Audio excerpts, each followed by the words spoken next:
Welcome back to another episode of Talking Lamar. This week, I'm talking about popular superstitions and where in the world they came from. What are you talking about? What are you talking about? Sorry, I forgot what I was talking about. What are you talking about? I am talking to you. That's just what I was talking about. It's Talking Lamar. Ooh, I'm liking this, Lamar. I'm liking this subject. Spooky time. The other day, Carla was getting ready, and she called me into the bathroom, and she said, I have stepped on a tile seam on the floor, and immediately I thought in my head, step on a crack, break my mama's back. And she asked me, she said, you ever think of that? I said, oh my gosh, yes, all the time. If I'm walking on a sidewalk, I am absolutely trained to skip the cracks because I grew up saying that little thing, and it was ingrained in my mind. Now, as much as I tried not to, I stepped on a bunch of cracks, and my mama never had a broken back. But as a grown-up, I still do my best to avoid them. So we all know that there's where we place our feet, none of that has anything to do with the spinal cord condition of our mothers. But who came up with this and why? Where did it come from? It turns out that there's more than just one line to this. There's like a whole little poetic thing. It goes, step on a crack, you'll break your mother's back. Step on a line, you'll break your father's spine. Step in a ditch, your mother's nose will itch. Step in the dirt, you'll tear your father's shirt. And in the mid-20th century, it was used by teachers to scare kids. Now they would say, you will be eaten by bears at lunch if you step on a crack. What?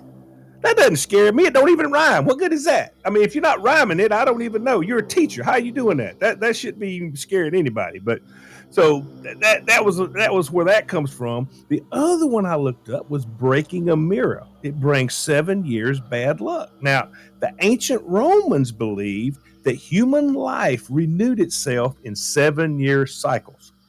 And because a reflection was considered someone's magical likeness, or their soul, if you will, it followed that if the reflected image got shattered, so did the next 7 years of a person's health. So you'd be sick and things would be bad. And Victorian parents feared exposing infants to mirrors because they believed that a mirror could trap their reflection and stunt their growth, or worse still, it could kill them by imprisoning their innocent little souls. Now, even today, traditional Jewish families cover mirrors after the death of a loved one so as not to risk the departed soul wandering into the reflection and getting lost on its way to eternity. That's spooky. Say that one again, because it was so spooky that I want to have seconds. Let me hear that one again.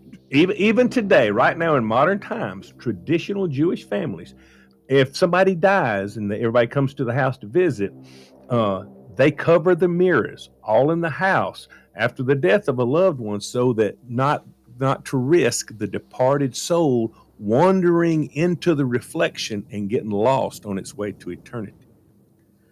Oh, that is so... Has there been a movie based on that premise? Because there should be. Yeah, there should be. I don't see every horror movie, Lamar, because my overactive imagination makes it hard for me to sleep. But if there's a movie based on this, someone will hear it and tell us. Yeah. Now, this is one of history's most enduring superstitions, knocking on wood for good luck. Now, this comes from thousands of years of mythology and folklore and some religious belief that trees were sacred. Ancient people, from Chaldea to Sumatra to the British Isles, believed that trees housed gods and nature spirits inside. And that's what controlled the seasons and other things.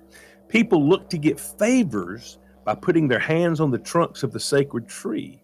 But some believe that evil spirits lurked in the wood. So when you knock on it, the malevolent spirit would flee. Another reason that wood has been a symbol of spiritual power is the wooden... You get that. Yeah. That's what knocks them out. Now, another reason that wood has been such a symbol of spiritual power is the wooden cross that Jesus was crucified on. Sadly, over centuries, unscrupulous people passed off random pieces of wood as being from the cross of Christ. We still got a few more to go here in a little bit. Ooh. I know everybody has heard about walking under a ladder. We all know that walking under a ladder is supposed to bring bad luck. But beyond the obvious, something falling on your head, why? Well, the ancient Egyptians believed that a ladder perched against a wall created a sacred triangle, and to walk beneath it disrupted the spiritual energies in that triangle. Early Christians avoided the underside of ladders due to the depictions of a ladder propped up against the holy cross of Christ. Some believed that the devil lurked at the bottom. And in ancient Asian societies, prisoners were hanged from the top steps of a ladder, and onlookers were forbidden to pass beneath for fear of encountering the victim's ghost and the evil that was inside. And in France, convicts were forced to walk beneath the ladder on their way to the gallows, the doomed man's final unlucky act. Do you walk under a ladder? I try. You know what? I'm going to be honest. I try not to. My husband makes fun of me for. Sometimes he'll look at me and he'll go, and it's like there's surprise on his face. Now we've been together 15 years. He'll go, "Woman, you're superstitious," and I'm like, "Well, come to the head of the class, Harry Potter, because you are just." I'd like to think of myself as regular stitious. I don't know that I'm superstitious, just enough stitious. regular stitious. Let me put it this way. I don't know that I believe something terrible will happen if I walk under a ladder, but it's very easy to avoid walking under a ladder. So why not avoid walking under a ladder? Yeah, don't you have to go to a lot of trouble to walk under a ladder? You got to do that on purpose. I always thought it was practical because something could fall from the top of the ladder. Yes, I always thought it was just a practical reason. I didn't know that this was the reason. There's nothing to lose by not walking under the ladder. I mean, that's the way I look at it. When I was moving Olivia, my firstborn, out of her dorm room at the end of freshman year, it was like some cheap plastic framed mirror from, like Five Below, and it dropped, and it shattered. And I went, oh, and Olivia goes, "Mom, it was like $2. And I was like, that's not it's the 7 years bad luck I'm thinking about. And she's looking at me like, what are you talking about? So I've managed to, I think, raise, as Max would say, regular stitious children, not superstitious children. All right. Here's one of my favorite things in life, salt. Now, salt, the whole big deal about spilling salt. Salt ain't just for making homemade ice cream and eating watermelon, okay? For thousands of years, salt has been an object of magic and superstition. In the ancient world, salt was a preservative for food and for mummification, giving it a connection to immortality in that way. In the European Middle Ages, village dwellers left a line of salt outside their doors, believing that witches would be compelled to count every grain before entering. And of course, the ultimate bad luck is to spill your salt. Leonardo da Vinci's painting of the Last Supper shows Judas knocking over the salt, a harbinger of his betrayal. Now, to get past this, if you spill the salt, you have to throw salt over your left shoulder, therefore blinding the demon that is waiting behind you. Because when you spill the salt, evidently there's a demon back there. So over the left shoulder, hits him in the eyes. He can't see. He's gone. Hey, if you ever want to keep me from coming inside your house, you don't need to make a salt circle. Make a circle out of salt and vinegar potato chips, and I'm going to be out there eating every last one. Yeah. And you won't have to let me cross your threshold. Just keep that in mind for the future, okay? Now, there's a lot of stuff that surrounds sneezing. Sneezing is a big thing, and not just because we're not wanting to get sick. First off, if you sneeze with your eyes open, your eyes will not pop out of your head. People used to say if you sneeze with your eyes open, with your eyes open, they pop out of your head. They close by reflex. That's the whole deal. And also, 99.9% of the time when you sneeze, your heart doesn't stop. They used to say that's why people say bless you, because your heart stops when you sneeze. Well, that's not right. All right. Now, the majority of the time. Lamar, so I know that I believe you that your eye can't pop out when you sneeze. But my big brother, his eye popped out and he just popped it right back in. He just took his hand and shoved it back in and kept watching the Eagles, the football team, not the band. So I think that you do have to be careful. Like maybe your eye can pop out under certain circumstances. And are you telling me that you've never had a sneeze so violent that you thought your eyes didn't damn near pop out? Well, no, it feels that way. It does feel that way, but I'm pretty sure, unless you've got a condition, your eyes should stay in your head. Okay. Now, the majority of the time, if you do sneeze, it's going to be followed by a God bless you from somebody. And this happens in some form or fashion everywhere around the world. Everybody's got their own deal about it. The Romans, the Greeks, Egyptians, they all believed that the soul lived in the form of our breath. And a sneeze could expel the soul from the body because it was such a forceful breath to come out. Oh, now, yeah. The soul ain't going nowhere, but the germs, that's another matter altogether. So everybody needs to cover their mouth, sneeze into your elbow or whatever that deal is. Because, that's the real problem with sneezing. It's not your eyeballs popping out of your head. It's giving somebody a cold or something like that. Listen, when last summer, when our two little twinsies, Harrison and Jennings, came down with this combination stomach flu and strep A, and I went with Kevin to their house to help take care of them because both their parents were sick with it too. One of them sneezed right into my mouth and my soul left my body. Okay. Because I knew that sneeze contained a mixture of a future of vomiting, diarrhea, fever, and sore throat. It was terrible. Nothing good coming out of there. Now, there are a lot of bad things that can happen if you open an umbrella inside. That's been a big deal all my life. Some say that if you open a brown umbrella, it's bad luck. If it's a black umbrella, it attracts evil spirits. If you open it in your bedroom, you will have nightmares. Some other problems attributed to opening umbrellas inside could include like invasions of ghosts coming into your house, spiritual blindness, sorrow, confusion, depression, all of that. Now, I'm really sure that none of this is anything we got to worry about. But if you ain't careful, you can dang sure put your eye out. If you know what I'm saying? If somebody's opening it inside the house, so be careful who's standing close to you when you open it up. That's your biggest problem. Now, here's one that I guess I had heard it, but not that much. Never rock an empty chair. You familiar with this? Yes, I have heard that. See, I haven't heard this one. Heard this one. You may be tempted to rock the empty rocking chair just for the heck of it. But if you do rock an empty chair, you may as well hop right on in and rock to your heart's content with the evil spirit that you have just invited into your life. When you rock that chair, you're inviting evil spirits. Is that what you heard, Max? Yes, that is exactly what I heard. Yeah. And wait. now, Wait. You knew this, Max, that if you rock an empty chair, an evil spirit gets in it? Yes, my mother used to say that. Well, now I'm very concerned. That explains a lot of the chaos in my life. Why wasn't I told this sooner? Isn't it hard to walk by a rocking chair without reaching over and rocking it? I mean, that's Don't do it. Don't do it. Do it.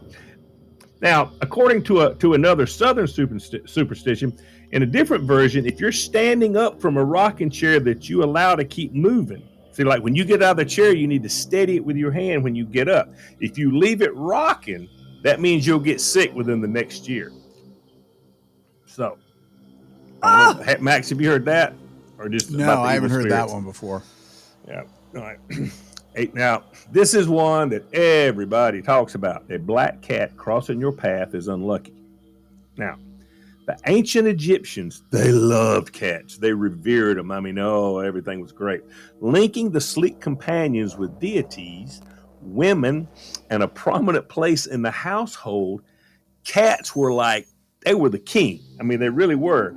But around the 13th century, things got a little bit different.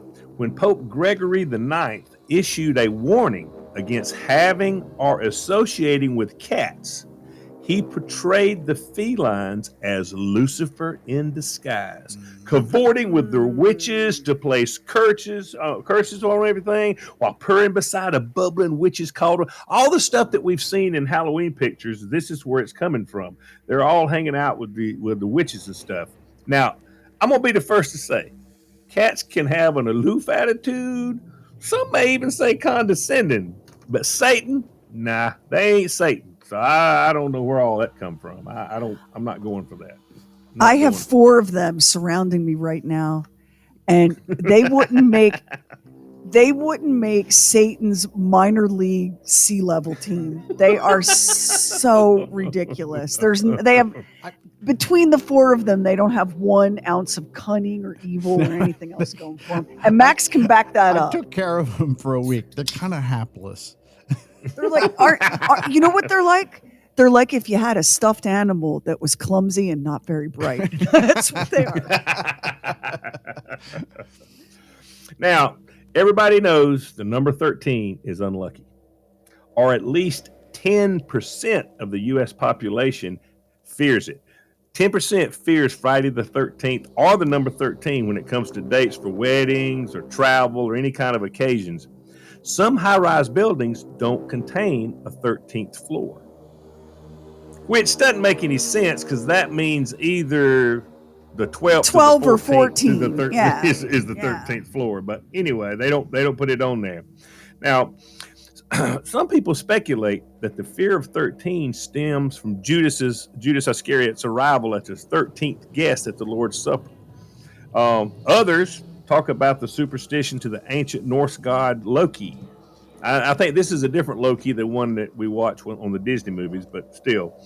And he was the 13th guest at a dinner party, and it really ticked off all the other gods. And he introduced evil and turmoil into the world by doing that.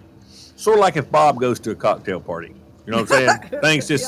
Things get out of hand. Things go wrong. Yeah. The origin, though, may go back even further.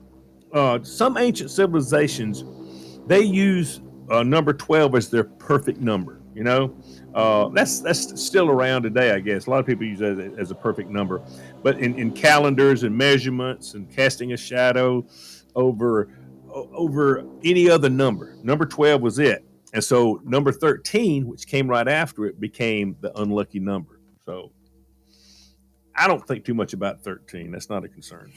Yeah, you know, that's not one of my things. Like, I know people, well, you know, 13 is Taylor Swift's favorite number.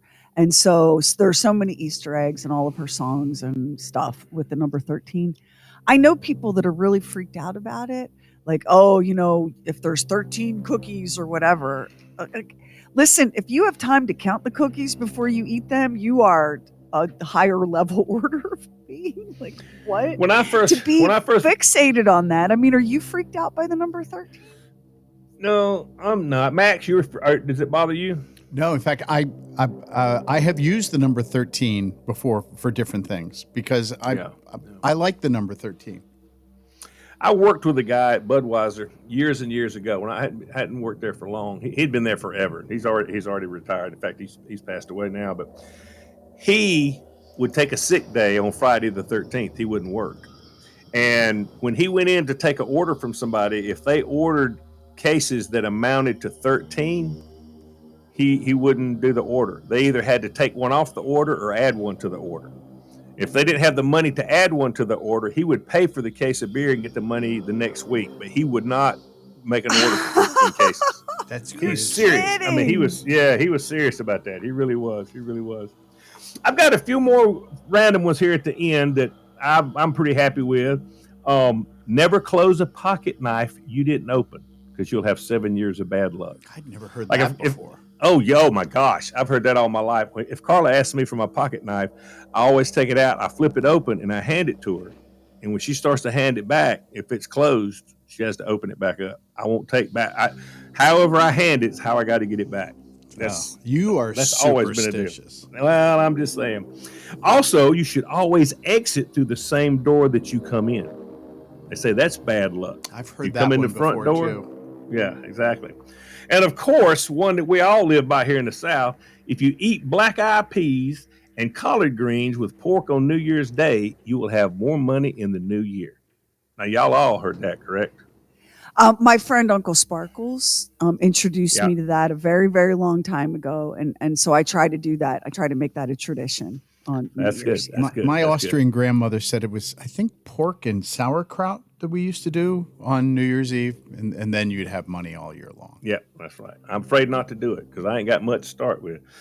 Now, here's the one. Here's the one that everybody needs to pay close attention to. And I mean, superstitious or not, this is one you got to make sure you understand. If you fail to tell at least 10 people in the next 7 days to listen to this talking Lamar, your future babies will be born butt naked. I'm just saying. Well, I think that's going to wrap it up for us. I hope everybody feels a little safer and a whole lot luckier now that you understand more about superstitions. If this episode of Talking Lamar has made your life better, please tell your friends. You don't want them to have bad luck, do you? Thank you so much for listening. Hey, don't skip any episodes, because if you miss a little, you miss a lot. See ya.